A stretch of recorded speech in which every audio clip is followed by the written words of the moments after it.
All right, so I guess we're live. This is a cozy midnight live stream on Starpath Academy, and it's really scheduled for midnight or during midnight hours. So hopefully, a few of you tune in because I wanted to test out the live feature on YouTube because I haven't yet. So I hopefully, good evening to you, Shelly. I hope everything's fine in Minnesota. This is really a test stream, but I thank you for joining. And to make it a little bit exciting, I will try to answer some comments that I have read in previous um, YouTube videos that I did. So hopefully to make it still useful. But the idea was to try out live streaming. Hi everyone. This is really exciting. I never live streamed before.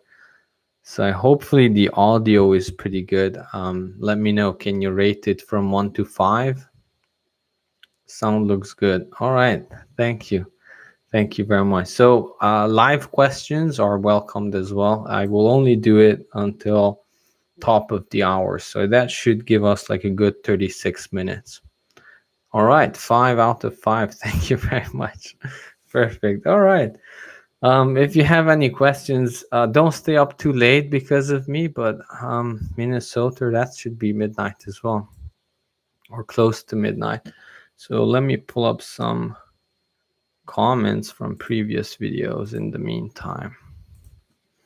By the way, I just finished the How to Get Rich During Hyperinflation Part 2, which is a members only video. But I will answer questions regarding this topic, and I'm planning to do a part 3 for that video, which will be a public video again. Part 2 was mostly about concrete examples in Romania to ponder about. I agree, Alex. I do expect some deflation just because everyone is piling up on the inflation side. And usually the fleecing has to take place. And if everyone is on the inflation side, first I'm thinking that there might be a deflation to take everyone's assets, because it was a different scenario for us in Romania because we didn't have debt at all. A lot of people had savings, and I mentioned that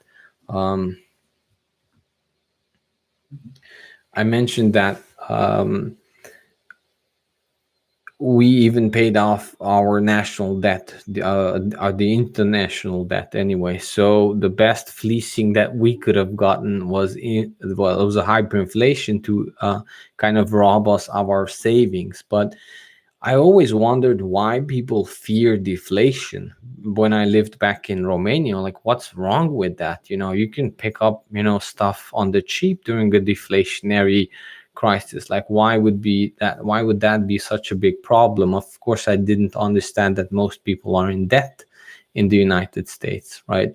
And deflation could mean the end of the quote unquote assets that you own, right? So, hey, Yankee stacking. Up so late. It's probably really late for you. All right. So yeah, definitely a deflationary thing could happen. However, I do think a hyperinflation will still occur probably afterwards.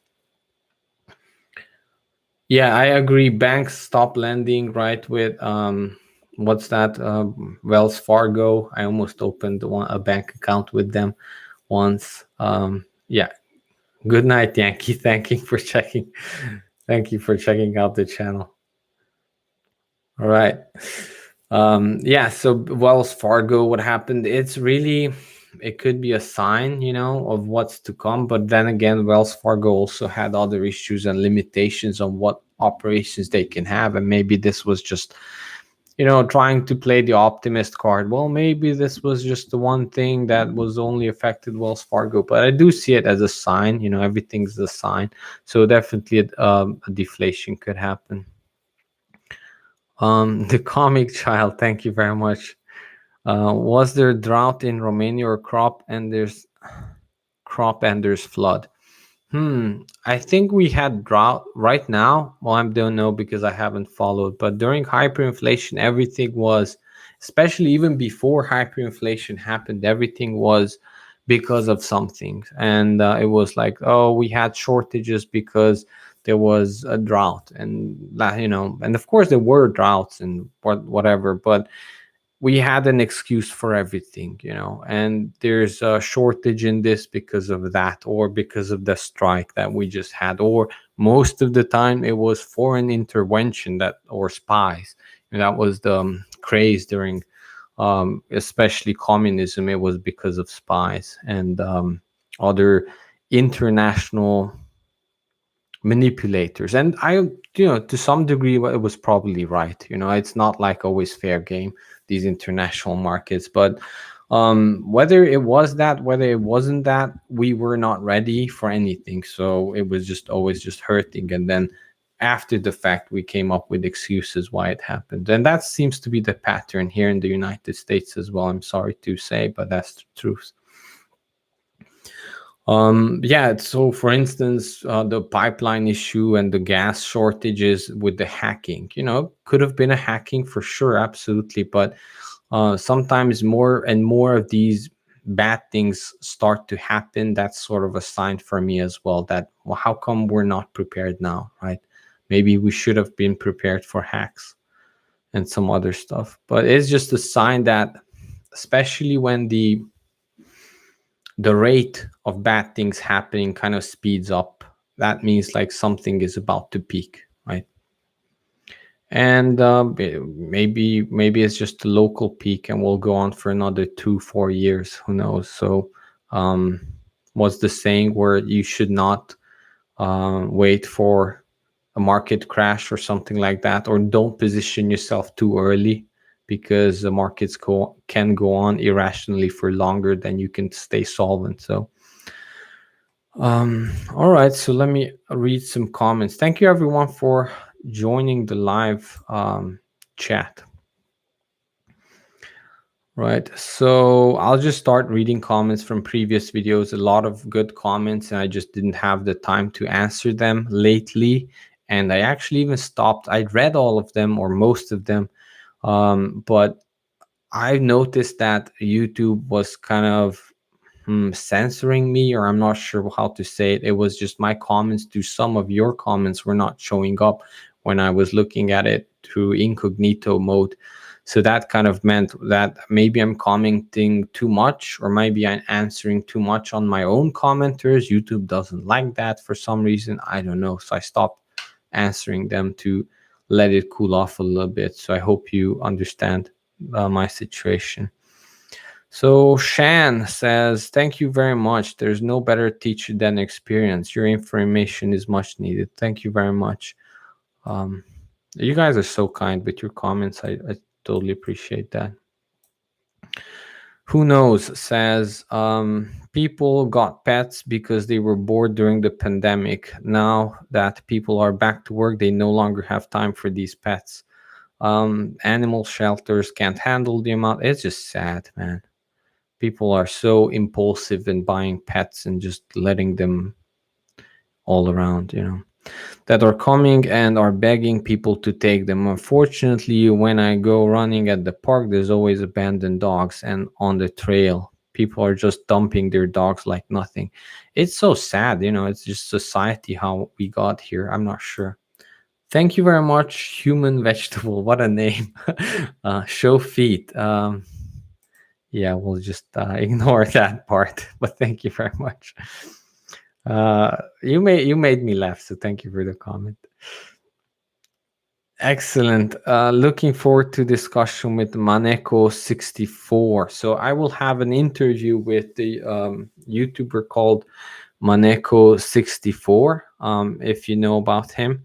So hopefully that goes well. I really appreciate his content, and I checked it out, and he's from Britain, so we had a little bit of interesting time to kind of schedule it where it works both for both of us. But Probably next week he will we will meet and talk about stuff. Human Vegetable was joking. Well, you do you, you know. Whatever helps you sustain. Yes, he really is, man. Echo 64. He's like really good on his assessments and the charts and kind of like the thought processes he goes through. So I listened to him a couple of videos, and I totally agree and got some good points of views there. Actually, I'm a front end engineer. However, when I started programming back in the day, I was programming microchips and these FPGA programming in I think the language was called VHDL, so close to electronics, how you put circuits together, and then moved into C and C++, and then moved all the way to the front end development, and then just ended up in front end development for programming. That was a question by London Gabaldon, and I'm sorry if I pronounce your name wrong.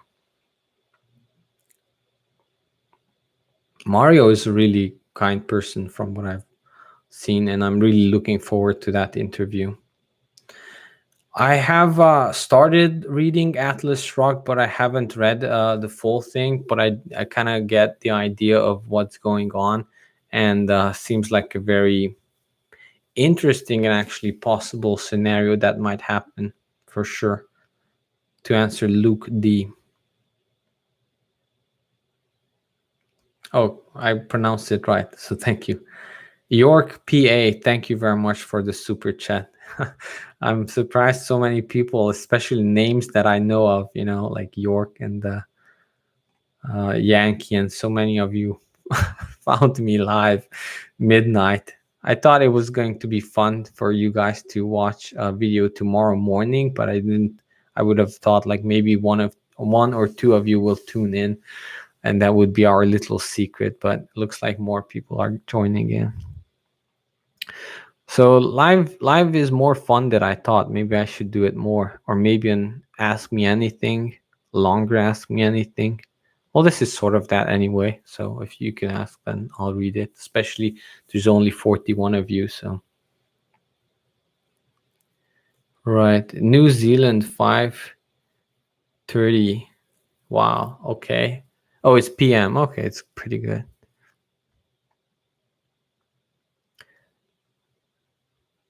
What about stable coins and other cryptocurrencies? I mean, it depends. I like stable coins, you know, but it depends on whether it's a decentralized stable coin or, you know, Coinbase's stable coin. You know, when I traded cryptocurrencies, I was going back and forth with stable coins, and there's another coin, well, network really, Curve, where you can go in and out of different stable coins and make money like that.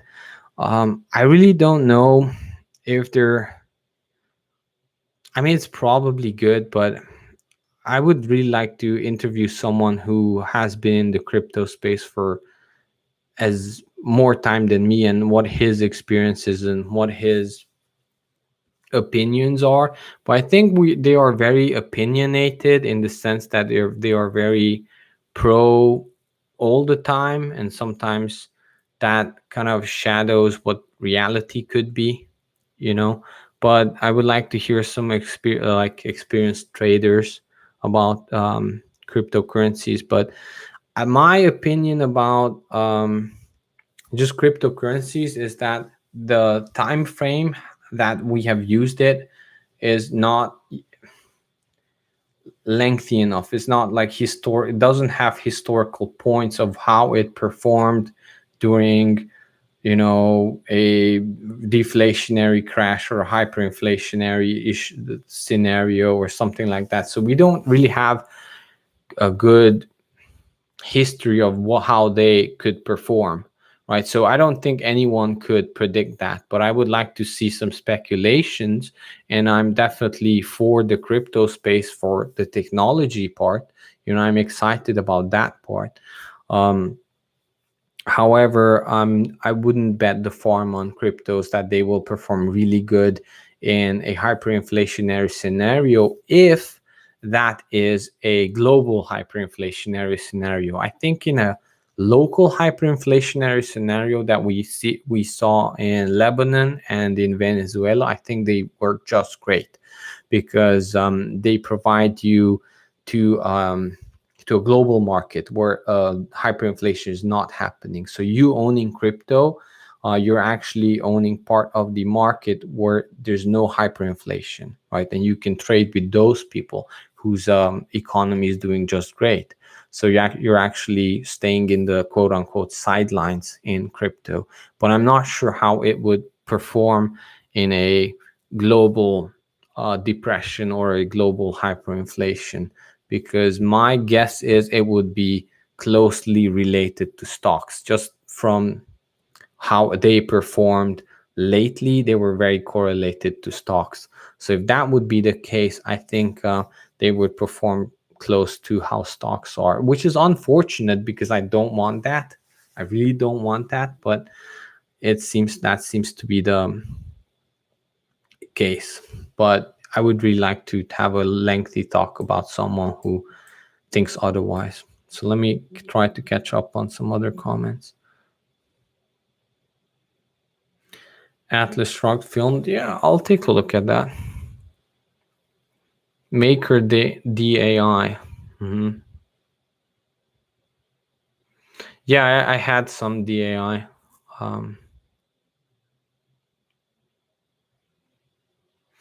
If I was a farmer, I would definitely accept crypto for produce, but only for a certain percentage of my produce, because I like owning crypto, but for a speculative investment, which in my case I would never want it to be more than 5 or 10% of my portfolio, because I think a little gambling is really good, and maybe as crypto moves out from the gambling space, then maybe more and more.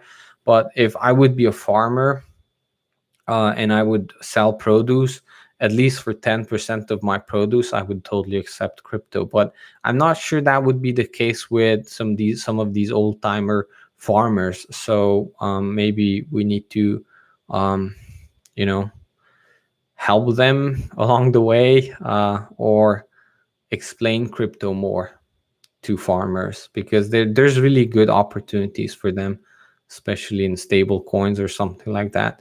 We need to, so technology people can provide tools, but we don't necessarily solve problems. We provide the tools for problem solvers, I think. So we solve their problems, right?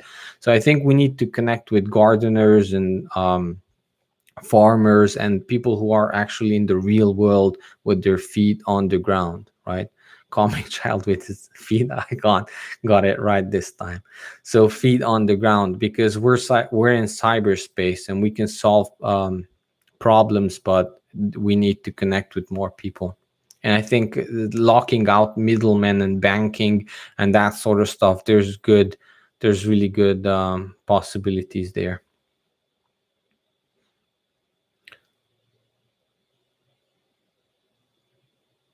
Yeah, I was thinking about actually creating some crypto tokens, and I did as well. I think on the Raven network, if you know about Raven coin, but I didn't use it for anything.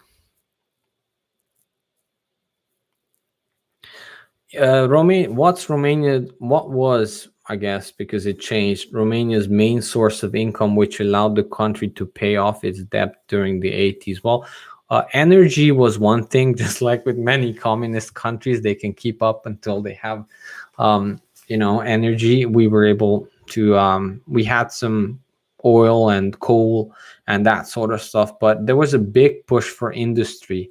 And I think that was eventually the thing that helped us. We moved from an agricultural society to an industrialized nation during communism, which is forced, and it was very hard, and a lot of people suffered with that. And austerity measures, basically, that's how we paid it off. We produced a lot of stuff and we didn't consume anything, sort of what China's model is now, which is tightening the belt and not consuming and just producing until you have a positive output. Thank you very much. It's a human vegetable. Go and sleep.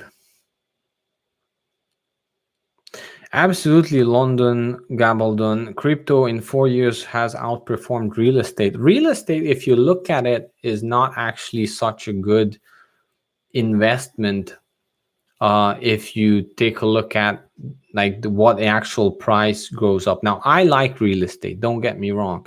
And I would buy even more, even in this market, if I could find some good deals and if I would have more cash.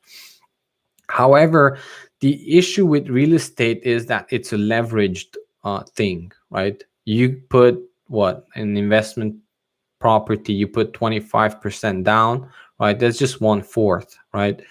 And then you control the whole of the real estate, right? And if you guys probably get it, but just in case, you with $25,000, you control 100,000 worth of real estate. That $100,000 goes up $10,000, right? That's just 10% increase, which is very little, right?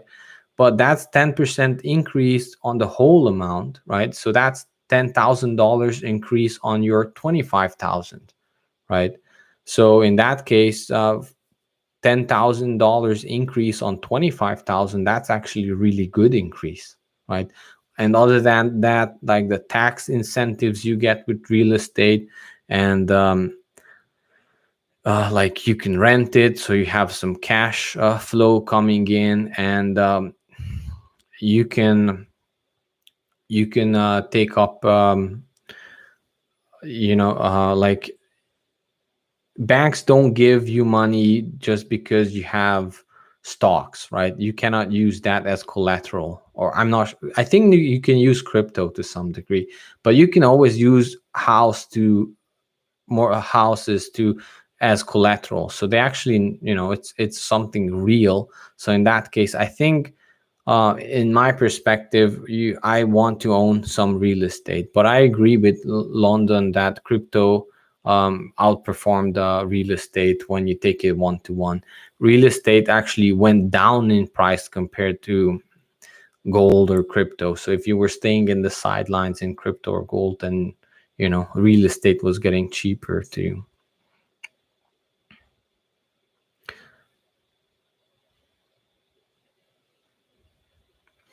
What do you think about birth rate below replacement levels? In theory, we have enough housing, right? I agree. I think I honestly haven't done too much research in what is actually driving up this craziness in the real estate market, in the sense that from a macro point of view, like when you're thinking, well, okay, people are moving out from California and New York, but I looked at Los Angeles house prices now, and they're up as well. Like everything's going up, so it has to be inflation. And also immigration. I think that is the biggest deal. That there's just more housing. I don't understand why there isn't enough houses on the market. Like, where are these people coming from? Is immigration way out there and we don't even know the numbers? Or why is this sudden need for housing? I don't get it. So if you're a housing expert, then please let me know. Yeah, but regularly, if birth rate is below replacement levels, then you would not need any more housings. But I traveled through Baltimore, and some of these other places. And just because there's a house there, it doesn't mean that's livable. Like I've seen rows and rows of townhomes boarded up, right? And these, I mean, it brings back memories from hyperinflation Romania, probably even worse in some of these cities, what's happening there. I'm not sure how they got there, so I'm not like familiar with the situation, but I traveled through these cities. So technically they're real estate, but they're not, right? So um, yeah, rent a farmland. That's really good. I think maybe I should do that as well, because you have access to farm land. You know, if you want to grow something yourself in the future, but you can keep it and rent it. But we done that in Romania, but I'm not sure how that works in the United States. So if you could send me some resources on how to rent farmland or how does that work, I would be interested. I bought the first house for 276,000, sold it for 565,000. Good for you. Second one I got for 565. Now I can sell it for a minimum 1.1 million. Good for you, TNT. Yeah, that's really good. Now, if you don't mind me asking, what county or what state? Because 1.1 million could be a lot and could be a little depending on what state you're in. But for, I mean, as money wise, it's really good. So good for you for making those deals. Canadian market, yeah, that was hot. That was really hot. Is it still hot? I think it was really hot back when, especially a lot of Chinese nationals were coming in and laundering money through Canada. Right.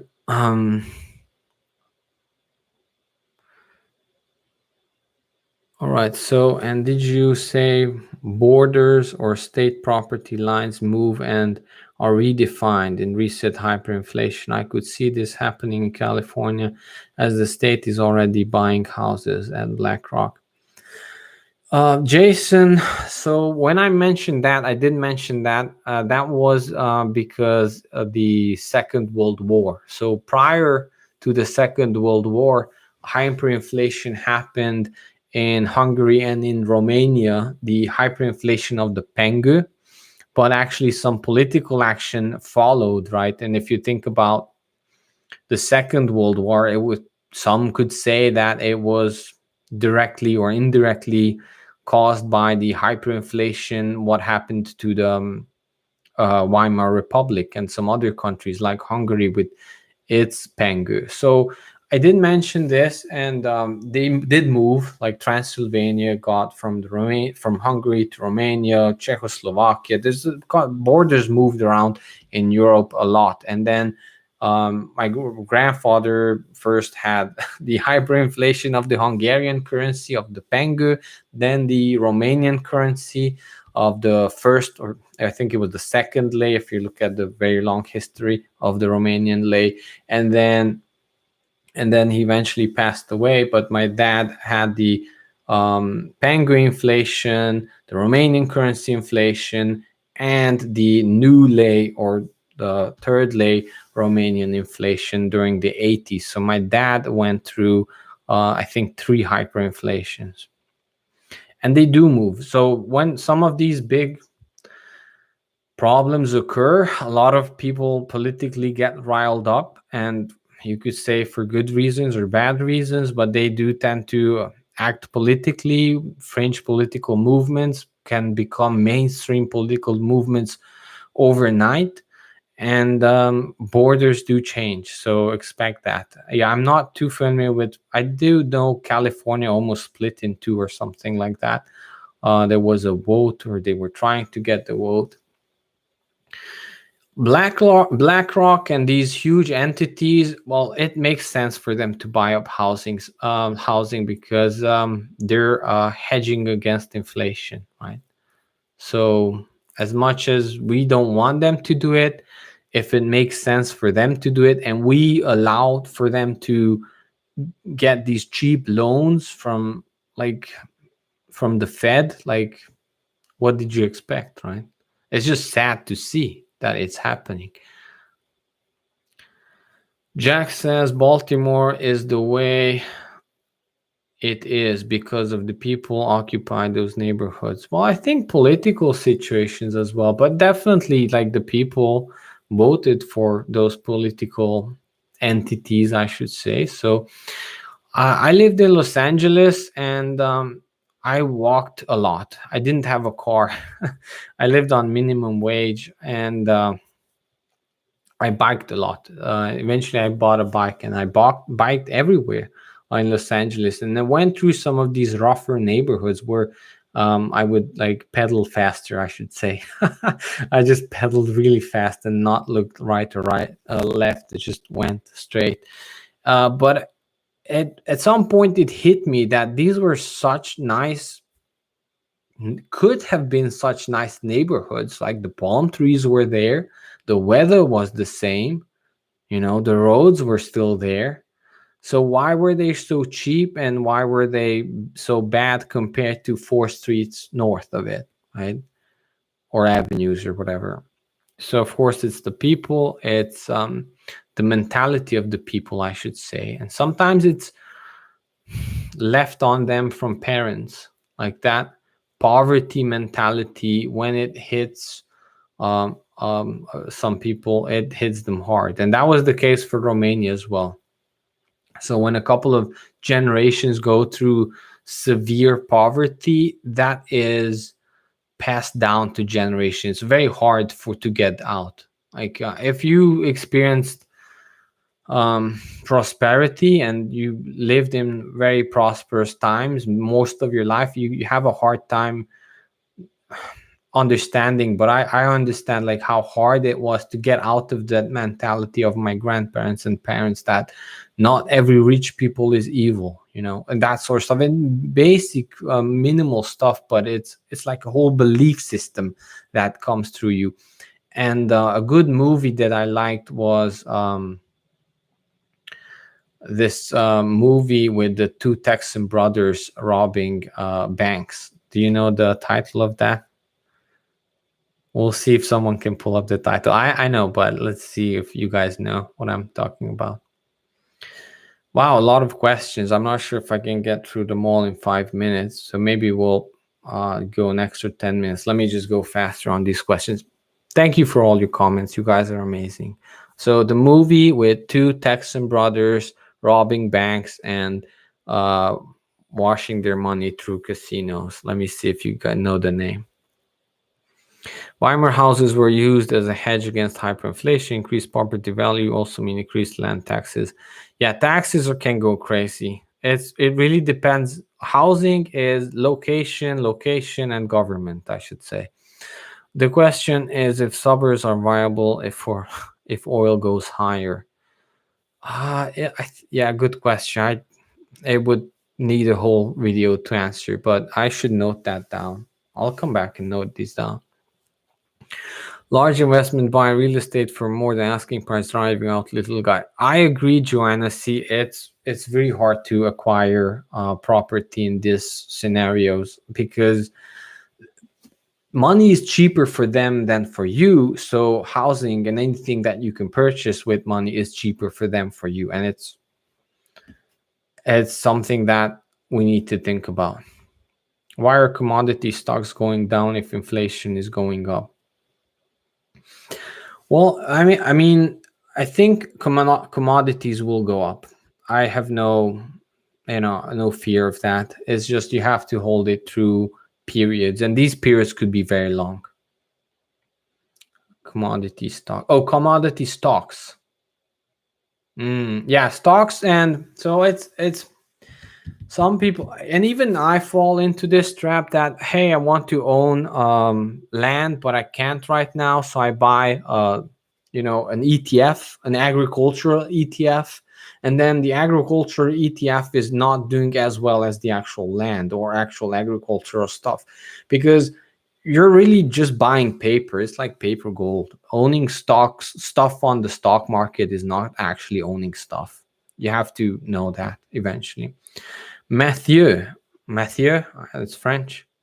Star Path Academy, I have lots of cash. Good for you, and probably we should not tell that in comments. I want to get rid of. Okay, that's good. I am already levered in real estate. I don't want to use cash pay for mortgage. Do I dump it ETFs? I won't give advice. Cannot give advice. You do what your investment advisor, or should I buy precious metals? I do not give advice, but I can tell you I own a little bit of everything. And most of my stuff is in real estate, and I'm trying to still increase that. If as Joanne C told us, like if I can, because I'm a little guy. In fact, I'm a very little guy compared to probably even most of you in real estate. So I will try to buy more, but I will have to be able to hold it, right? But I do think that precious metals, a portfolio for myself, and for you could be different. At least 10% would be good. 10% probably crypto and some other stuff that is really just a betting game or whatever. You could lose that or stay on that for 10 years without any profit. Hi from Malaysia. Thank you very much. Hi to you. Is PM precious metals like silver coins? All in the above. Yeah, silver, gold, and in any and every form, physical.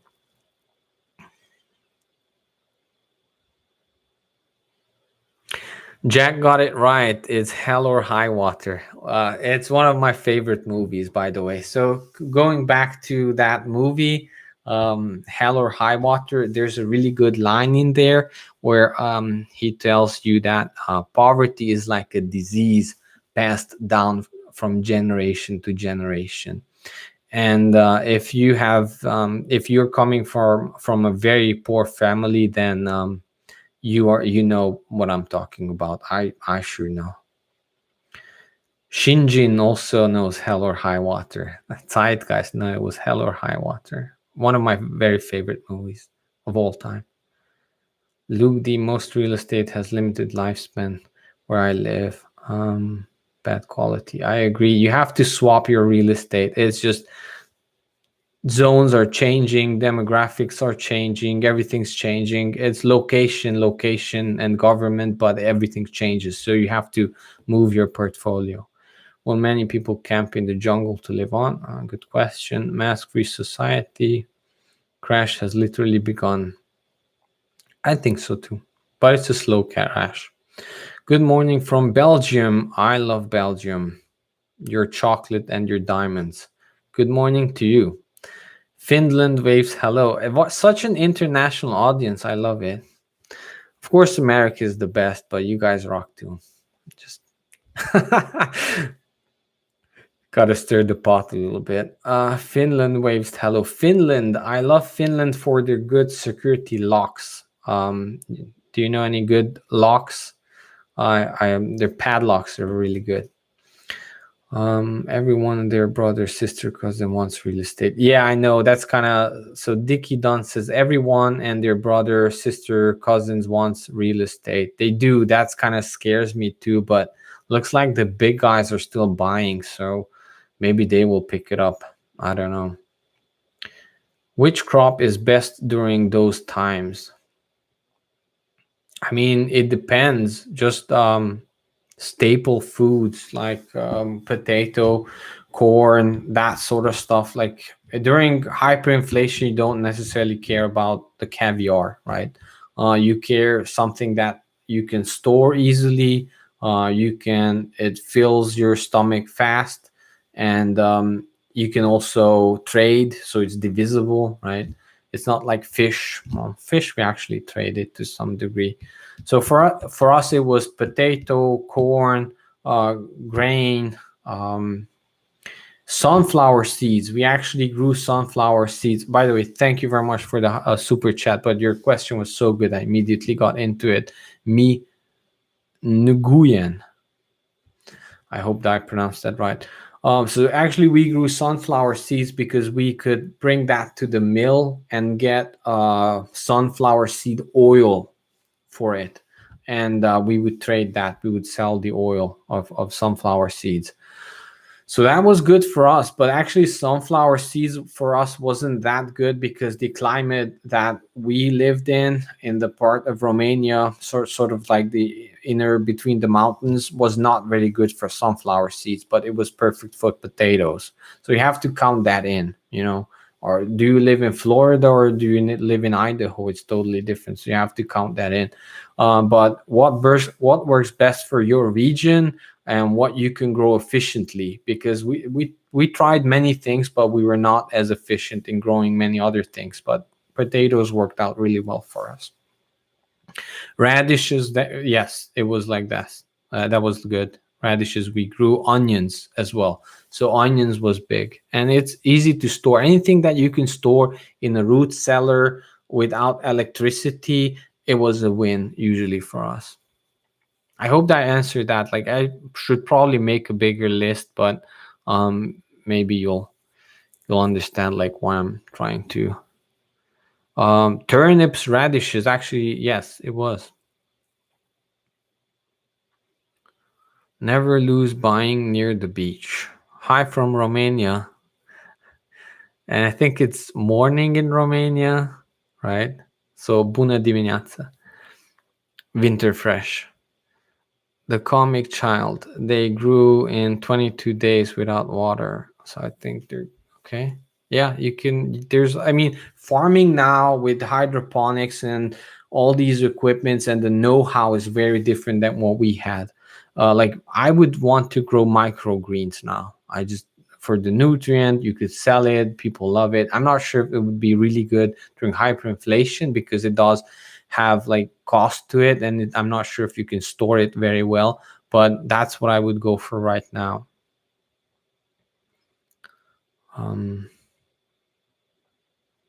Thank you very much for another super chat. And I'll get to your question just in a minute. I'll want to catch up on some of these.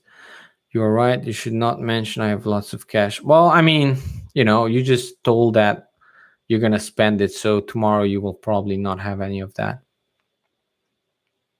So, yes, I mentioned it before. And for me, since I don't know what's happening, or I cannot predict what's happening, the best is to diversify in asset classes such as precious metals, a little bit of stocks, but having actually stop losses very high.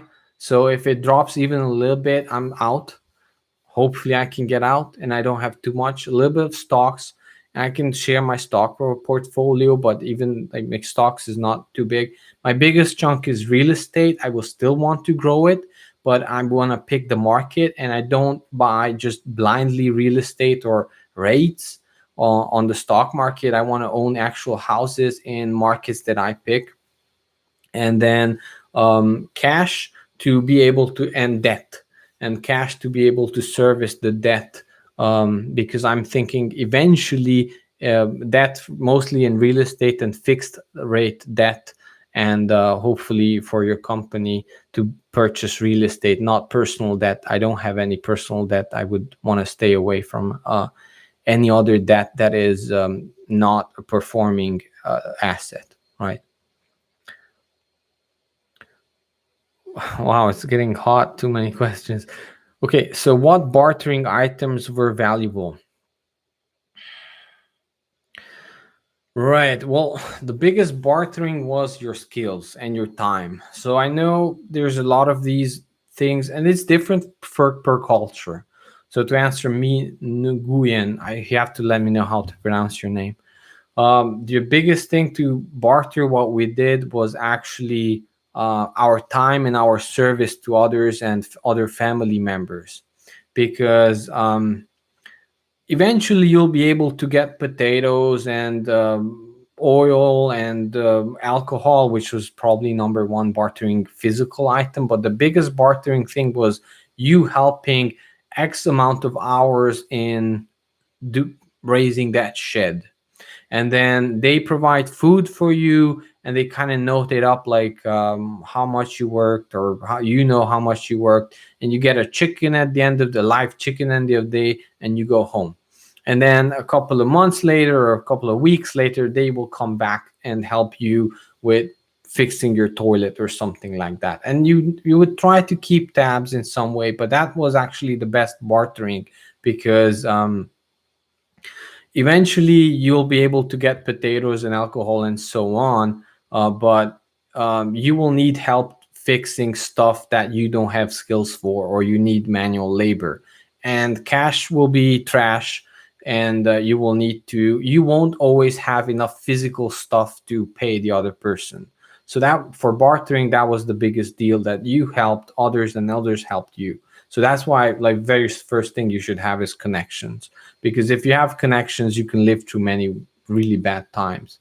That was the very first thing, which is not, when it comes to end of the world zombie apocalypse movies, they never tell you this, but this was the biggest barter that you could have. Other than that, alcohol was the one that worked best, because it's divisible, right? And you can store it and everybody knows its value. But there were grades of alcohol. Most, it was moonshine. Everybody made moonshine in their backyard. It's not that hard, especially liquor type of, I mean, it depends on how you translate it, but it was made from plum, which was tsuika or palinka, or anything like that. So I'll get into that a bit later in the series. But alcohol, tobacco, coffee, um, fruit, actually fruit was a good barter as well, because people wanted vitamins. Now, of course, now you have other options like vitamins and tablets and other stuff as well. But I mean, you know, vitamins, yeah, let me see. Live chicken, as I said, like, you worked for end of the till the end of the day, until the sun went down. They provided food for you. The minimum, they would pay you at least one live chicken, and then also it would be noted like how many hours you worked, and they would help you back X amount of hours. And this system in Hungarian is called kolako, but it's like all of your cousins or your friends get together and work for someone, and then it's not like you have a boss there, but everybody knows who's the best in its own trade. So you would kind of let him lead. But then if you do something else, then everybody else kind of knows that he's the guy for plumbing. So we let him lead, but we all help with the rest of the stuff. Meat, smoked sausage, links was actually, again, good for barter. I mean, there was a lot. Everything was tradable, but stuff that you could actually consume.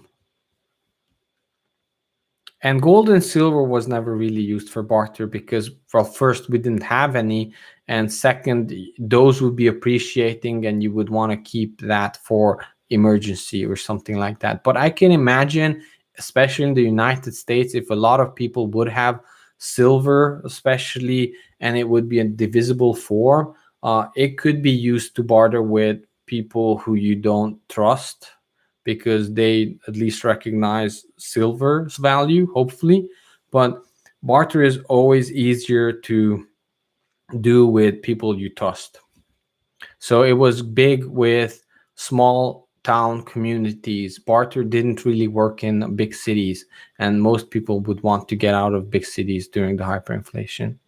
What was banking like, or was there none? There was none. There was one bank called a Czech CEC. You can look it up what it stands for in Romanian. It was actually a big commercial stuff, a royal commercial thing before communism. Then communism took over. They made it their own national bank, and everybody had their checking and whatever accounts there, and it went onto a banking holiday, and all your money was stuck there, and there was no banking. We dealt with cash. Great stream. Good night, Danny Dan. Thank you. Great questions. Me. Indeed. I like answering them. And thank you very much for the super chat. Real estate has a lot of political risk, Jack says, and I totally agree. Landlords are targets for politicians. Anyone with any money is target, but landlord especially, because they cannot run with their assets. you know.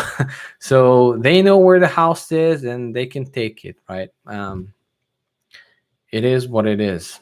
And especially during the hyperinflation of the 40s, that my grandfather went through, right, when communism arrived to Romania, then that was the first thing. I mean, I just told you that we lost a lot of land, that was not on our homestead, but actually land that one of my grandfathers acquired because he was a farmer, and all of that was taken away like that. And I think, what was it, 75 years later, we got like portions of that, and we're still um, suing governments to get some of that back, but probably no hope. Politicians are landlords themselves. Yes, they are, but they can move out of it easily if they want, and they won't necessarily let you know. Me, another super chat. Thank you very much. Did the government confiscate anything? Right. So I was actually starting to answer that. They did during the hyperinflation of the 40s of the Pengu, and when communism arrived to the Romanias. And a lot of things got confiscated, or they weren't confiscated, they were collectivized, which meant, of course, they can't take the land, but they take your right to grow stuff on the land that you want, and they will tell you what to grow on the land, and your crop they will take. So that how it happened in Romania with my grandfather's case, who was a farmer. They would tell you what to grow, how to grow. You would have meetings that you would have to attend. Essentially, it was no longer your land, and they would take all of the crop, and then they would redistribute some of the crop back to you, but you would get very little, and it was actually distributed to others as well. Now, people actually think this is fair, this is not fair. I don't want to get into the political situation. This is what happened. And well, the issue was that even if you worked on your own land, you could not keep the crop. So people were actually disincentivized to work on their own land, right? The collectivized land. And, food shortages and everything occurred. But during the 90s, they were actually liberalizing in the classical sense of the word, and redistributing back collectivized land to the people for private ownership. So there was no confiscations, but I think politically we're probably moving in a different direction than Romania was moving during the 90s.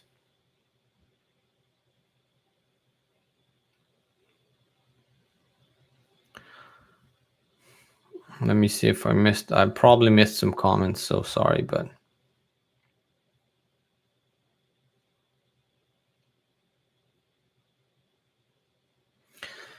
apples, plums, peaches, nectarines, everything that was fruit, we would barter. One very expensive barter item was bananas. Believe it or not, we had it because it was an import. We didn't grow bananas. Bananas were an import, so anything that was import would like spike up in price immediately because we had less of it. And actually, organic homegrown apples was much cheaper.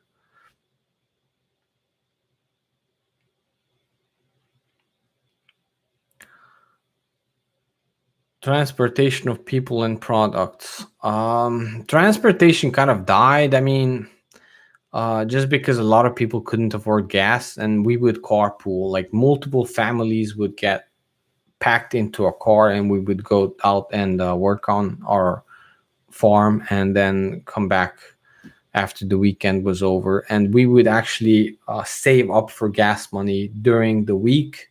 Multiple families would put money together, and we would buy a couple of gallon, and then we would use that to travel to the outskirts of town and then come back. I mean, it would be alien for us now, but that's what we did. You had to save up for gas money during the week. So on the weekend, multiple families had to save and pull their money together. The trains were still going though, because the government kept that up even with freshly printed currency.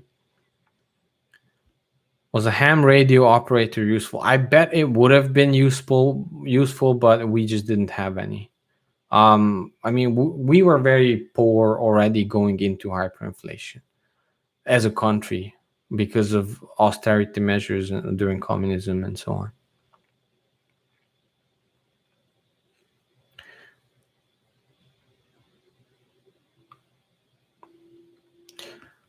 How valuable was transportation of people and products during this time? I mean, not a lot of products moved, to be honest. And people would have been important, but it was sort of gas shortages as well, because we would not be able to buy gas as import. We would only be able to consume the gas and natural gas and so on that Romania was producing itself, because our labor was and our pay was so devalued that we would not be able to import anything.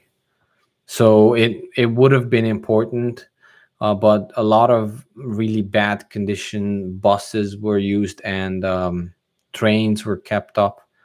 But private cars was almost very little used, just because people couldn't afford to use it or fix it. What is the priority on your daily life during hype time?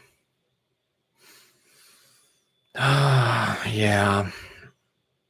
I mean, you always had something to do. Like, I'm having a hard time remember it, but it was always like you knew how your week is going to go, because I mean, it was just survival all of the time. You didn't know if you will have enough money or food, especially the very first years. You didn't know if you will have food enough 2 weeks or 2 months from now. So making sure to stock the pantry as much as you can, that was the very first thing you would care about in the early stages of hyperinflation. Later on, while we had more food, it was fixing stuff. Shinjin, thank you very much for the super chat. Just want to express gratitude. Thanks. Well, you're welcome. I enjoy sharing these experiences. I hope they help, and thank you very much for all your support. You guys are amazing. Right. Priority. So hype time. The other thing was fixing stuff, because stuff broke down. Like your roof leak, you had to fix. Cars broke down, you had to fix. And it was horrible because you didn't have tools for it. So that's why, like, being a machinist, my dad was able to actually make money this way, fixing broken down stuff. Like, things would break down, such as like door hinges, right? And you don't have the material and you cannot import. Like, are door hinges made in the United States? I don't know. Are they? If they're not, like, what will you do about door hinges? And my dad would have to make door hinges broke that, to fix broken ones from the piece of metal, and you would need to fold it, and you need to mill it and drill it and make a door hinge out of it, and then you would bring it to the customer and they would give you an apple for it or something. Of course, I'm exaggerating, but you get the idea. Like, fixing stuff was very big. So having a 3D printer now and being able to pour metal, a forge or something like that, would be very useful in Romania during that time. How was healthcare during this time? It practically didn't exist. Healthcare was, I mean, it existed to the sense of that emergency stuff was still taken care of, but you could bleed on the floor of the hospital because there were so many people and so few doctors. Because a lot of doctors who were really good and didn't have too much to lose just left the country. There was a huge brain drain, as they say, on the country, where skilled labor doesn't want to put up with this and just leave the country. So we had like interns operate on the operating tables, who were there, and kind of their first experience was there. And the pay for them, we couldn't pay them, so it was like a live chicken on the waiting room of the hospital, and you would give that to the doctor, or some other stuff, potatoes or whatever. And it was sad, because you knew it wasn't enough for them, but what could you do? Or sometimes, you would offer your services. Hey, I fix cars, if your car breaks down, just here's the address. And that's what you could do.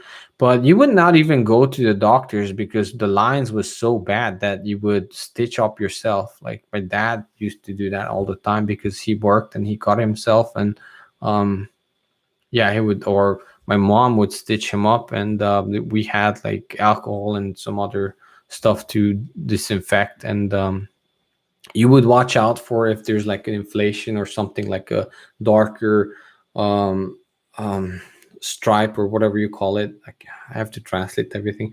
Like if there's an infection going towards your heart or something like that. So you actually started to learn something about medicine and home treatments, and just going to the old lady in town, who knew about her, like, special teas and herbs. And one of the worst thing was, you guys asked me about pain and medication. For some reason, pain medication, you would think that it would be very important, but I guess people just had a lot of alcohol and didn't care for pain medication too much. The What we actually cared more about was stomach problem medications, like you getting food poisoning, which is more common, because who know what were you eating. So stomach poisoning and that sort of stuff was big, and medication for that was very valuable.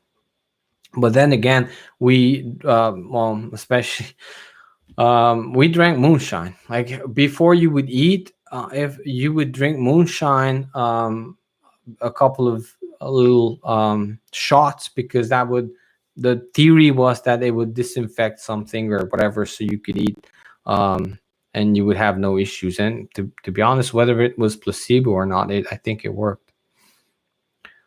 Hello from Korea. Hello. And yeah, I did karate, so, but my Korean is not that good. Was toothpaste easy to come by? No. And toward later, yes. But to be honest, sometimes you just brushed your teeth with sodium bicarbonate and clay. Um, Yeah, so you could make somewhat your own toothpaste, but like, you would treasure your toothpaste for if you would need to meet someone or something. Okay. Thank you, Eritrean traveler, for the super chat. I really appreciate that. How do you pronounce Eritrean? I know what it is, but how do you pronounce it, like, in English? I have to look that up. What about water supply and electricity? Will there be blackouts during the day? Is water being rationed? Water was never rationed, because the place where we lived, it was water rich, I guess you could say.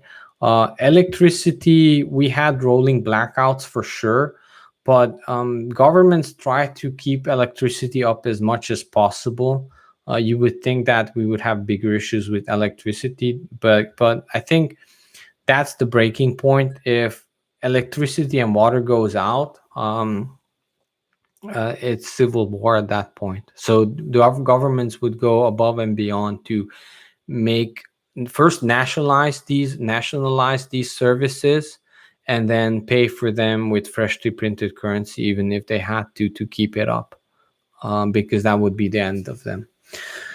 Um, food would rot or food would spoil because electrical grids would go down for sometimes days. So that's why I mentioned we were mostly smoking the meat to store it, curing, salting, root cellars, and that sort of stuff. I mean, we had refrigerators, but that would only solve your situation for like a couple of days. You would not rely on freezers for long-term storage. Thank you, me. Did the fish and animal population get wiped out due to overfish? Yes, definitely hunting. I mean, fish, the problem with fish was that people, what they did was they cut electric lines from like the street lights, and they would run electric cables to the stream, and they would zap the fish. I mean, and then the fish would boop boop boop would come up, and they would collect the fish. That's like people try to do that to grab, like steal fish out from. I mean, there were some places where it would be illegal, right? And it wasn't really like cops wouldn't get you, but you knew that you should not fish there. Um, so fish was like that. I mean, people used everything or illegal traps for fish or something like that. So the population definitely dwindled or went down, but never got wiped out due to overfishing. Even though they did the electrical line fishing, which was crazy. I mean, somebody down the stream could be electrocuted. I know two stories that they were actually. Um, and for hunting, very little hunting equipment we had because during communism, any um, possibility for owning firearms was illegal, unless you were a party member or up there somewhere in during the communist eras. So hunting equipment was very hard to come by. People did hunt with bows and arrows and spikes for uh, for wild hogs, and it went down pretty significantly. But I guess just because we didn't have hunting equipment, it didn't. We never wiped them out, but it would not be like how in the United States that you can spot deers on the anywhere.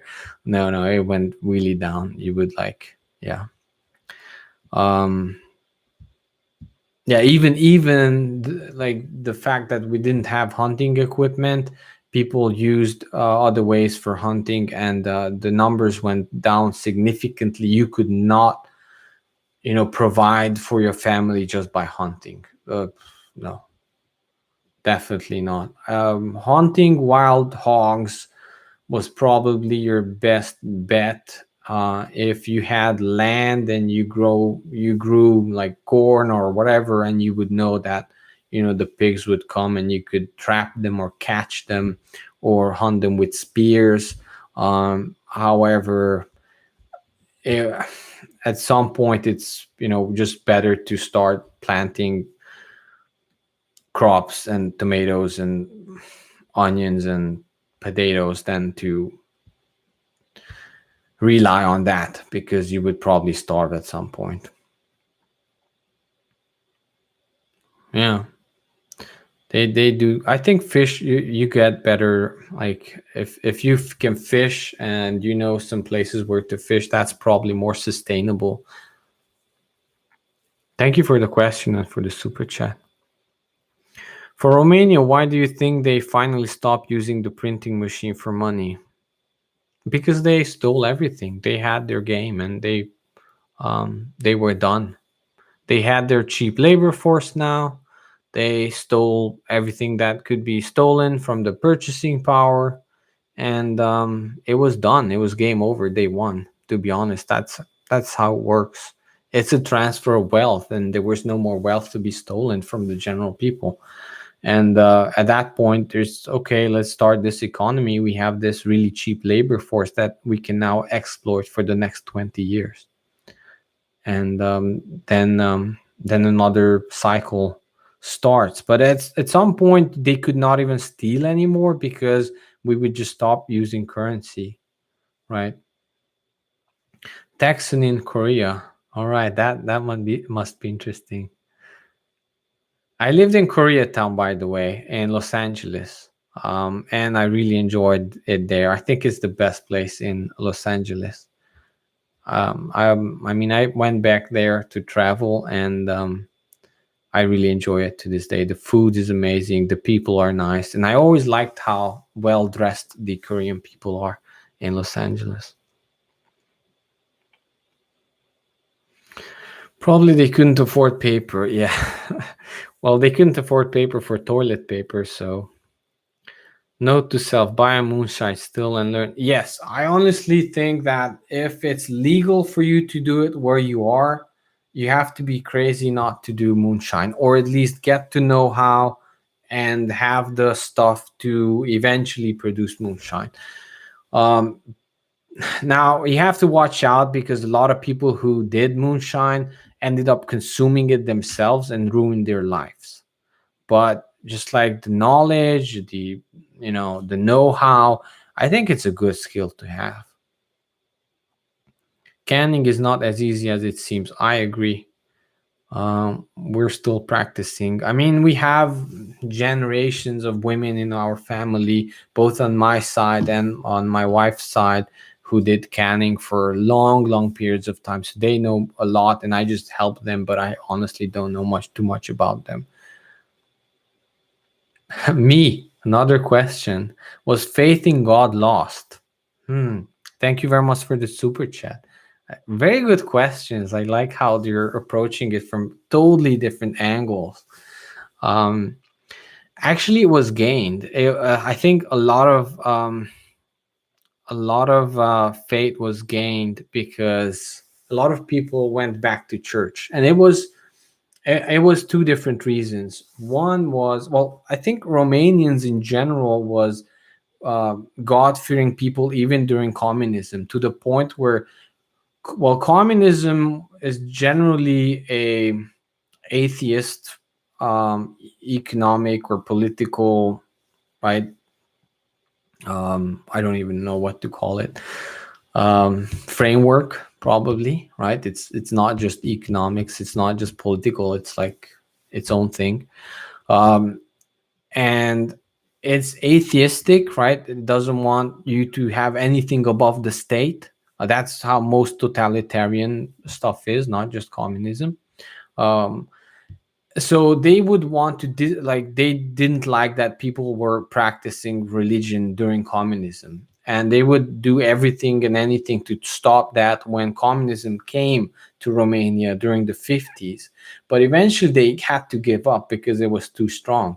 So what they did was they had a lot of churches infiltrated, and they picked what are the approved churches and what are the not approved churches, basically. And they would take priests away, and you would never see them again in your life, if you were in the wrong church or whatever. And then eventually it became these approved churches, and even there they would always let a spy or have somebody spy on them because they would never trust them. The government would never totally trust them. But because of that, you can see how church attendance would go down during communism, especially during the 50s and 60s. During the 70s, late 70s and 80s, it was actually up again because by that point the government didn't feel threatened by it that much, so they would let it run, and they would actually infiltrate it from different angles. But as soon as communism ended, well, the church kind of rejuvenated, so it had another bump in attendance, and people just fearing God and living a more religious life. Um, However, it did take a toll. Like, communism did take a toll, and a lot of people just and families became atheists, and because it was just not taught to them because of communism, so it kind of faded away for a lot of families. But it had a rejuvenation during hyperinflation, definitely, because churches were places where they would come together, and like after the church they would meet and try to negotiate other stuff, like how, like your sister's second cousin, you would know, because you're going to the same church, or not your wife's second cousin or something like that. So you would get to know people, you would start trusting them, but actually trust generally was lost. And Romanians and Eastern Europeans became not a trusting people, in the sense that a lot of scams and other stuff happened during hyperinflation, where people didn't trust anyone anymore, unless it was like a very tightly knit family or friends, or someone who you knew through a family member who had already trust in that person. So it would be like that. So, and I guess church is kind of and the faith and everything kind of played into help regain this trust. But like if you try to scam a Romanian in the United States, it's very hard because they won't buy it. Like these, I see some YouTube videos in how scammers from India get these elderly from America. It's really sad to hear some of these phone conversations or whatever, but I don't think the Romanians would fall for that, because they went through such hard times that they would not buy it. Like they would even, I had some like trust issues like with regular banks. Like I would not want to give my information to, some actual legitimate American banks, because, well, why, well, and they would say, well, you need that because you need to open an account, right, and so on, and I would just not trust them. So anyway, regarding faith, it was actually regained, I think, during 2000 and 2010. So like after hyperinflation went away, another wave of atheism, or secular governments and so on came. But to this day, Eastern Europeans are, like, compared to West Europe and America, they are very, like, have strong faith, I should say. Respect, îți urez numai de bine. Mulțumesc frumos, Juan. So that's a Romanian asking me good luck, wishing me good luck. So thank you very much.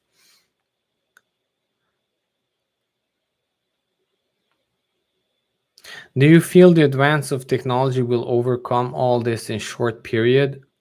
Technology is a tool, and it could be used for anything. So I think we need to start using technology, because technology is in always an expanding and contracting motion.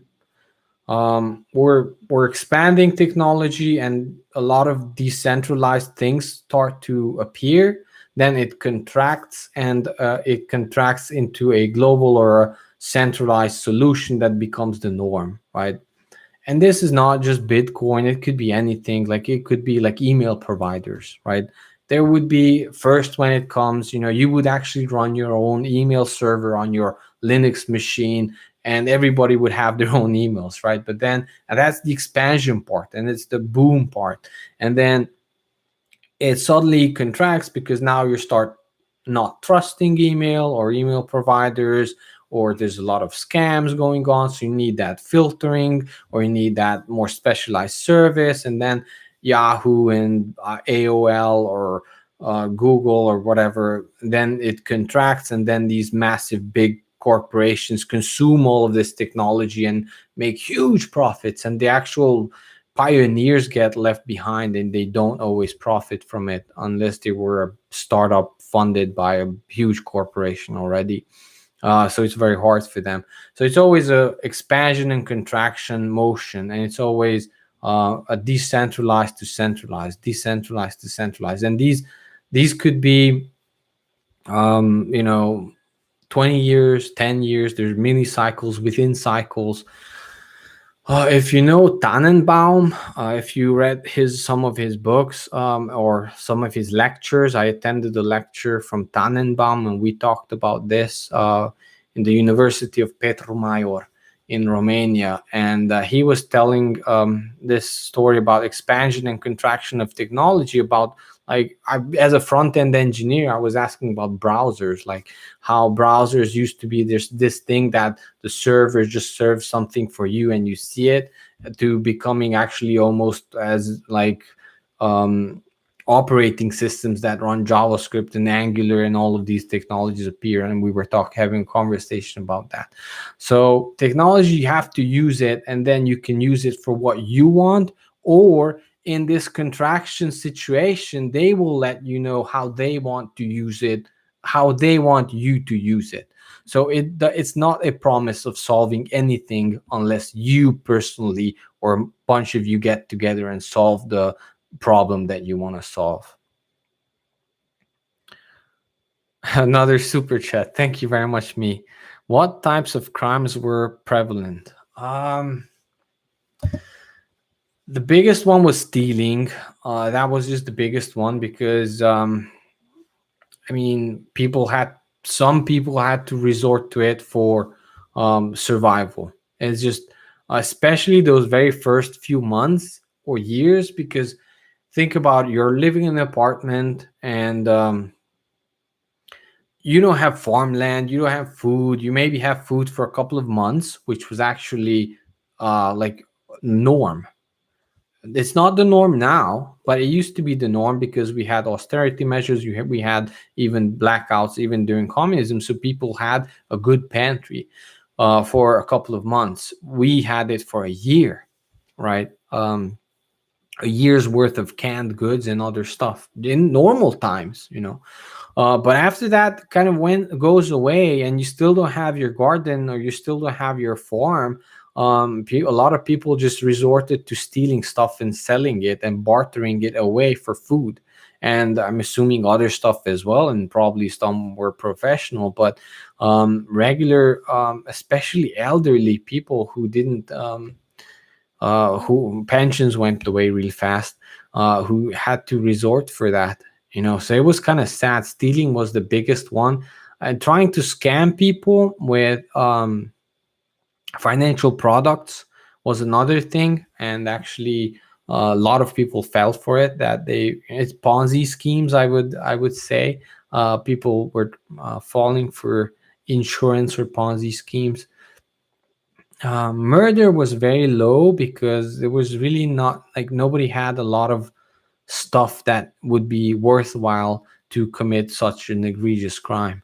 So it would be low. But however, robberies again would happen, not as much as stealing, but it would still happen. So unfortunately, the elderly and women would be primary targets. And I don't know how much should I go into, but definitely the stealing the golden earrings or silver earrings right out from the women's ear, which you would, you could imagine the blood and everything. So very unfortunate, but that would be so common that people, like women, would stop wearing earrings and such, and the elderly people would not go out after a certain point in time. But to be honest, crime wasn't as bad in as in it is in some places right now in the United States.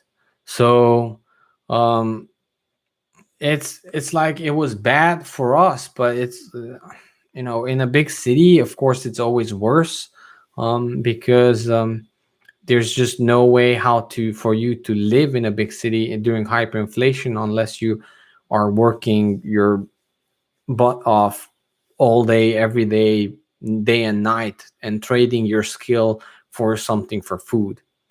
And there's a lot of people out of work, so you're competing against them for food brought in from outside of the city from farmers. So a lot of people would just leave the city. And then on in smaller towns, it was stealing the crop. And sometimes they would They would steal the crop, like the potatoes, right out from the ground during nighttime. And you would wake up and you would go out to the potato field, and there was a line of potatoes missing. So I mean that sort of stuff.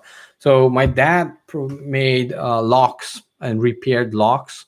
Um, he was a good locksmith as well, and he made some money with that, repairing locks and rekeying locks. Of course, now it's different because you go into Walmart, you put the key in, you push the button, and you have a new lock. But so I'm not sure, like skills are different, but fixing stuff, maybe fixing that machine is still a good skill. So he would do that, but we had to go beyond that because stealing was so rampant that we would have to come up with our own locking mechanisms and like secret locks.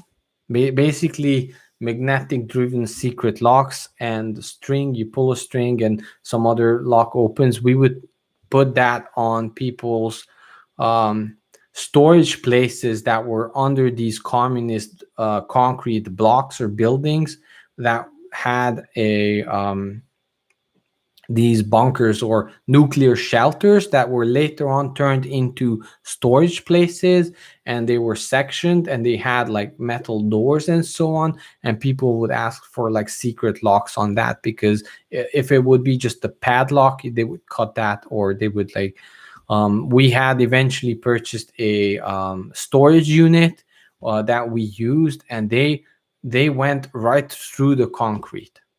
Yeah, I know. Eventually, my dad was smart enough to elongate the bars that they could not see. So they put a hole in the concrete to I don't know, probably a small child to go in and open the lock from the inside. I don't know, but they went through right the concrete, but they ended up seeing the bars that my dad put in behind the concrete, and they tried to cut that with, I guess, like a saw, but they went through one, but they probably got like this was probably not a 1 day job. They came back again and again, and they eventually gave up, or we eventually caught them, and like we immediately poured the concrete, put it back, put the bar, changed the bar, and they probably in the fourth or sixth day they came back and it was like, now we have to start all over again. So they gave up. Yes, through the concrete. I'm not joking. Uh, and it was a concrete wall. Like it was not like drywall or whatever. And with rebar is what you call it, I guess. Like with metal inside. So it would get really bad, but you would always have to come up with sneaky ways how to store stuff. Um, but I think the culture generally in Romania wasn't there where you would go to like extreme violence to get something. It was just not there because it was a different culture. We just it's becoming different now, but I don't, you know what you're gonna steal. Potatoes. Yeah, if you're hungry, you might go through concrete to steal the potatoes, but like you're not gonna, send someone to the other side. Yeah, don't wear jewelry. I agree. How did the government respond to its failure at the point of collapse? Did they just crawl into a hole and keep quiet? Oh no, it was always someone else's fault. It was so Kyrie Smith. It was always like it's just happening to us, right? It's just we're not good enough as a people to run our own country. Um, that was the feel of the older generation, and the government always seemed like it's trying to help. That was like in the sense that we're issuing coupons, we're issuing childcare money, like checks sometimes. Hey, we're helping, right? And a lot of people, and even us at that point, we didn't necessarily understand that, like how things work regarding. We were just a normal regular poor family at the very beginning of all of it, and even during of it, so we didn't quite understand what was happening. A lot of people just took the handouts and thought that, yeah, eventually we'll get out of this because the government will solve this for us. That was the feel. And sometimes they tell that. And to be honest, it's hard to say that these people were like, why did you take that money or whatever? Well, if they're being printed anyway, if you're just you refusing that money won't help. That solution or that problem of digging the hole deeper needs to come from up, right? Whoever is digging the hole, because they're digging the hole for you, and you're in it whether you like it or not. And to some degree, they did help in the sense that many people were dependent on that check to be able to afford food. Like, think about the cerveza sickness pandemic and government issuing checks, right? A lot of people needed that. So like, just saying that, well, why did they do that? I agree. It's like, like giving candy to children and children not understanding that it's bad for their teeth, but they need the sugar now because maybe they haven't eaten for a long time. They won't care about the long-term effects, right? So I don't blame the people who actually took that money and because they needed that money, right? It's a complex situation. You can't just blame the regular people who don't even know what's happening, who need that money in order not to starve, right? And but there are people up there who know what they're doing, who know exactly why they're doing it, and they know that it's not helping, right? So I think they need to be accountable, not the regular people.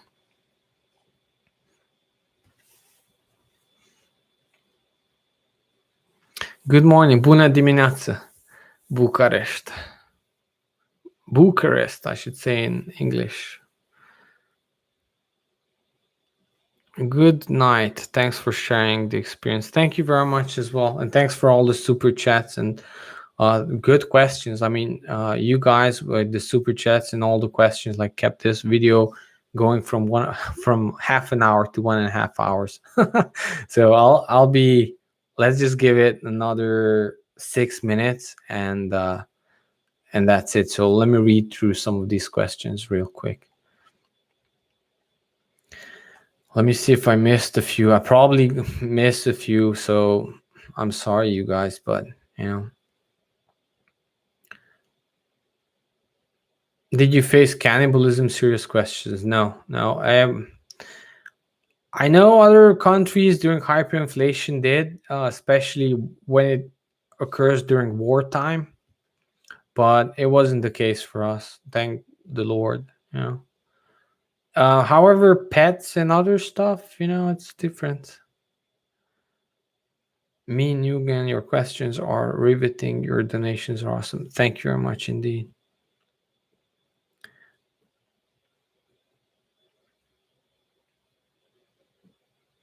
You're a cool cat. Love the content. Well, thank you very much. You're a cool cat too. Tom Wunderlin. Cheers or good morning. Good night. Good night, me, Nugan. Oh, so definitely no help from the government. I mean, it helped. If I say, and I got criticisms from Austrian economics followers that, of course, it didn't help the check, but ask someone if the surveys the check helped them or not. They will say it helped, right? So the perception was that it helped, and to them it really helped, and probably helped in one ways. But the long-term effects of it, I agree, it's a different story. But all the help from the government never really kept up with the inflation. So that needs to be clear. Eventually, the pensions got nationalized, or some of it was already nationalized during communism, which is a really good thing actually during hyperinflation, because they could at least print money to help these, again, help these older people from dying from starvation. But then again, the increase that was calculated in was never enough to keep up with inflation. So someone who had a really good pension, eventually it wasn't even enough for food, but it helped through some of maybe those first few months till the point that where they could go out and work on the field for the rest of their lives. And my grandmother died at 92, and she worked till till a couple of months of her passing away on the field, feeding chickens and so on. Good night. So the old blamed the young guys, and the government tried to paper over it. Yeah, exactly. Well, thank you very much for all your questions and your super chats. And I am tired, and I'm going to sleep now. So 2 more minutes. And at what point did things start to turn for the better? Like, what was their signal? The monetary situation stabilized. Hopefully, a signal to look for in tough times. Unfortunately, the biggest signal for us was foreign investors buying up everything and us feeling that we cannot lose anymore, like the general public. Now, of course, I mentioned that some people got rich, and we acquired some storage space in an apartment, but you didn't feel rich because you were still trying to survive. But once foreign investors felt that it was safe enough to move in, they brought money, but really they brought stability, right? And you have to ponder if this wasn't planned from the get-go, because it's really easy to see a potential scenario where our own government and leadership kind of sold out the country to foreign investors. And that was the cause effect problem and solution of the whole thing, because you could see that as the general public and the nation, even during communism, we had no debt. We didn't have, we were actually a labor force that was, with the working economy, became one of the cheapest labor force in Europe, right? Everybody poor, national debt, multi-generational debt now, because during the hyperinflation at times we were borrowing more and more and more to try to go through this, right? As in I'm saying the politicians and the government was borrowing. So by the end of it, the leadership and the oligarchy got formed. The nation was indebted for the rest of the country. I mean, for generations on. I don't even know if we ever pay it off. We will ever be able to pay it off. And the cheap labor force was there. And who, que bono, who benefited?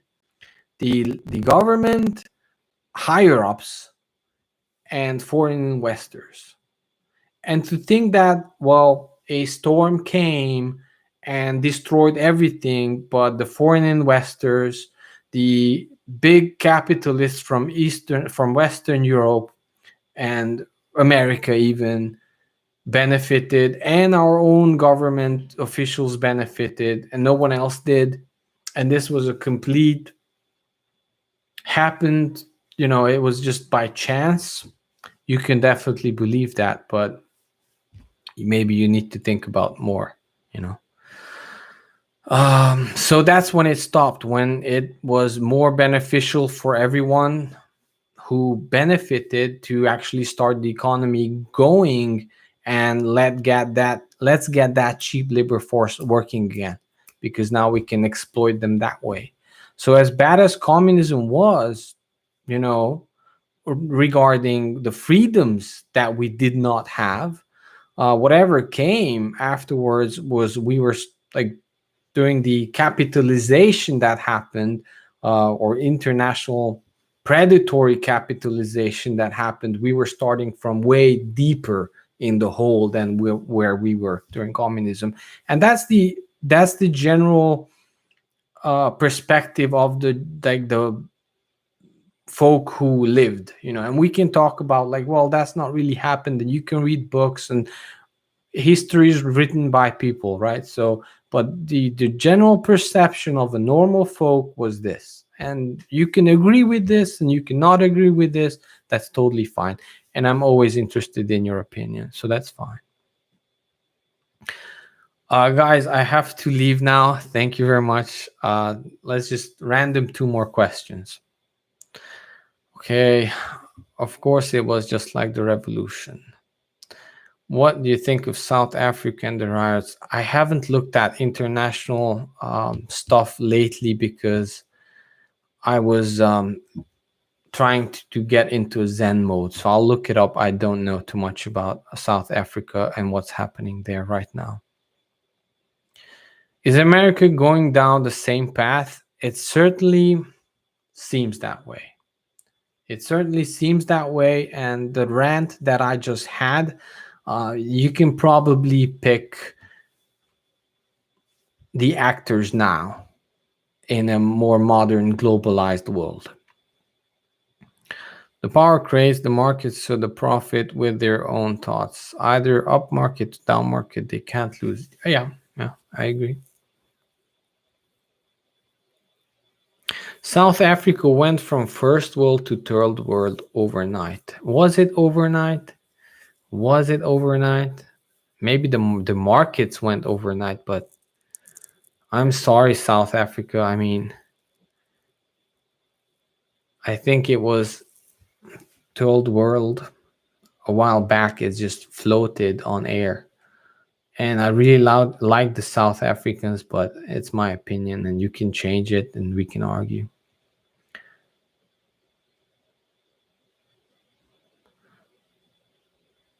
To be safe in South Africa, you need security cameras, bars, windows, barbed wire, and guns. To be honest, security cameras don't help unless there are early warning systems for you to get to the tool you need to get to defend yourself. Because when things break down, people don't care about cameras. Noapte bună. Mulțumesc frumos. Hope to South Africa. I really hope it. Man, it's hard to see these countries, these beautiful countries, going through the same thing over and over again and again. Man, I'll look up what's happening in South Africa, but let's pray for them.